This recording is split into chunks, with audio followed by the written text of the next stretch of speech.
წიგნის საერთაშორისო დღესთან დაკავშირებით რუსთაველის თეატრში სხვადასხვა გამომცემლობის მიერ წარმოდგენილი წიგნების გამოფენა გაყიდვა გაიმართა. ღონისძიების მონაწილეებმა მკითხველებს თავიანთი გამოცემები განსაკუთრებული ფასდაკლებებით შესთავაზეს. გამოფენა გაყიდვა გამომცემლთა და წიგნის გამავრცელებელთა ასოციაციის, კულტურულ ურთიერთობათა ცენტრის, ინტერნეტ ტელევიზია არტარეას, პენ-კლუბისა და ელენე ახვლედიანის სახელობის ბავშვთა სურათების გალერეის ორგანიზებით და კულტურის სამინისტროს, თბილისის საკრებულოსა და მერიის მხარდაჭერით გაიმართა. ასეთი ღონისძიებები არის გარანტი ჩვენი მომავლის. მე ახლა ველოდები თეატრალური უნივერსიტეტის სტუდენტებს და იმედი მაქვს, რომ ყველა ეწევა რუსთაველის თეატრში ამ გამოფენა გაყიდვას და ბაზრობას და მოუწოდებ, არ ვიცი, ცუდი სიტყვა ალბათ მოუწოდებ ყველა ახალგაზრდას, რომ მოვიდეს დღეს და შეიძინოს ძალიან კარგი წიგნები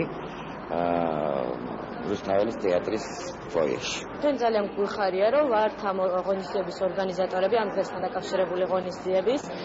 თავიდან ეს ღონისძიება იგეგმებოდა ღიაცის სკვერში, პუშკინის სკვერში, მაგრამ უამინდობის გამო ეს ფორს-მაჟორში გადმოგვცეს რუსთაველის თეატრის შენობა, რისთვისაც მადლობას ვუხდით კულტურის სამინისტროს. ძალიან ბევრი ორგანიზაციის ეგიდით ტარდება.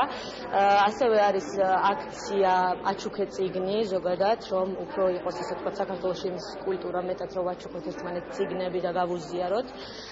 და ჩვენ ძირითადი გზავნილიც ეს არის პრინციპში ამ ღონისძიების მოწყობით, რომ გავავრცელოთ წიგნები, ვიკითხოთ მეტი, ვაკითხოთ მომავალ თაობას. გამომცემლობა ინტელექტი და გამომცემლობა არტანაჯი ტრადიციულად წიგნის დღისთვის ყოველთვის განსაკუთრებულად ემზადება ხოლმე. ეს თვითონ ჩვენი მკითხველისთვის არის წიგნის დღესასწაული.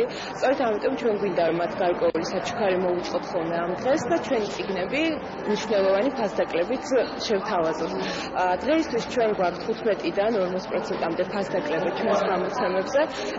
ამიტომ ყველას ველოდებით რუსთაველის თეატრში. Facebook-ის საშუალებით ვნახე გუშინ საღამოს და დღეს ის გამოვიარეთ გაკვეთილების შუალედში.